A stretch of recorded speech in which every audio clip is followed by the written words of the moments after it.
Hi, and welcome to my very first webinar, an online way of learning more about photography. In this session, in this webinar, you'll learn to make better pictures, to be your own photo critic, to visualize your shots before you ever make them, and to see with an artist's eye. Let's take a look at some examples.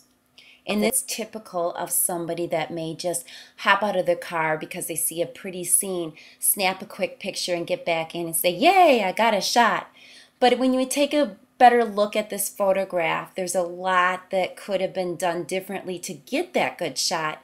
You'll notice a lot of distracting elements, from branches hanging down on the left-hand side to overhanging branches that are out of focus and really make for a distraction of what this photographer probably really wanted. The same here, it's a little bit better, but we've still got a really distracting branch on the right hand side that could have been avoided 100% had that photographer moved over maybe 5 feet and gotten a different angle. There's also different ways of photographing just based on your position, not only from walking, but whether you're standing up, whether you're kneeling, whether you're lying on the ground, whether you're on a higher place or not.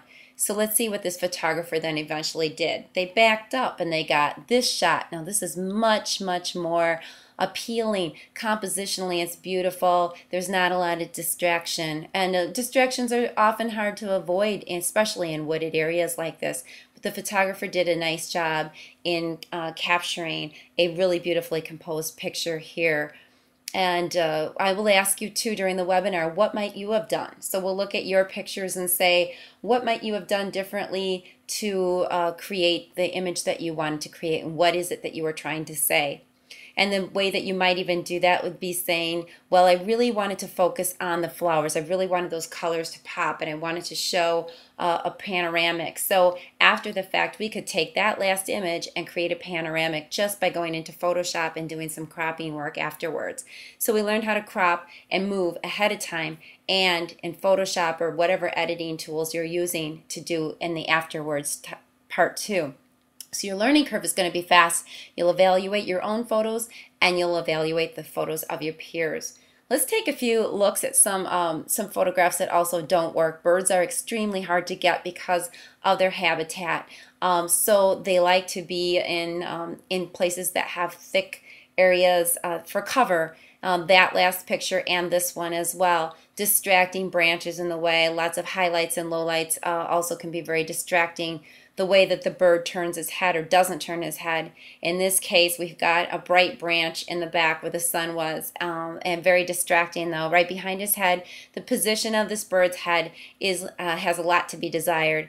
Then we look below him, we've got other bright distracting elements and another bright spot on the lower right hand side.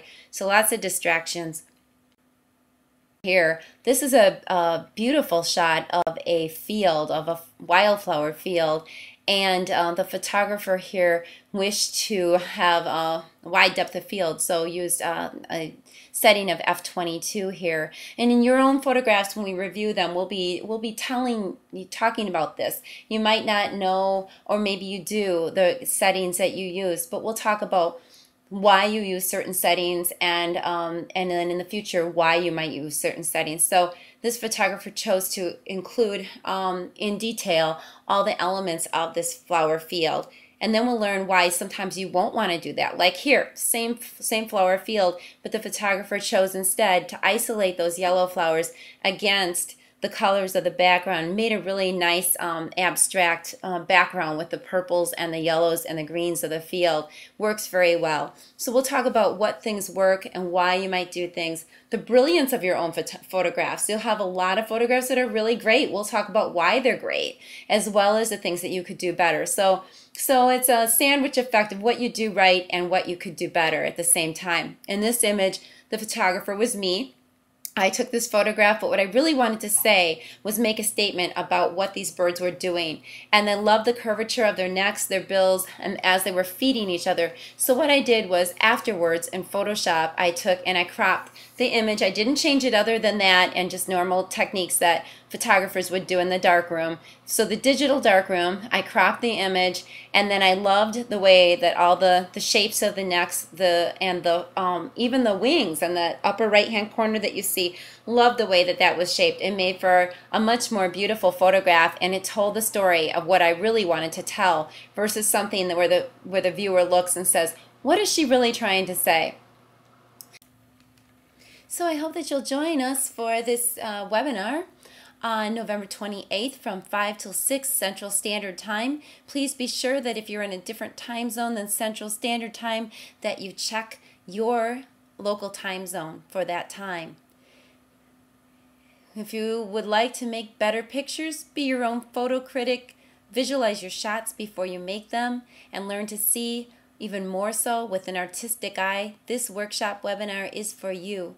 Your learning curve will be fast working with other people because it'll be interactive. I won't be the only one doing the photo critiques, and critique means giving a critique in terms of all the brilliance of your photographs, so be prepared for compliments, but at the same time learning how to make even better pictures, how to get to the right place to view an image from your artistic eye, what kind of angle to use in terms of your body, or to use props to get to a situation that gives you a different vantage point on your subject.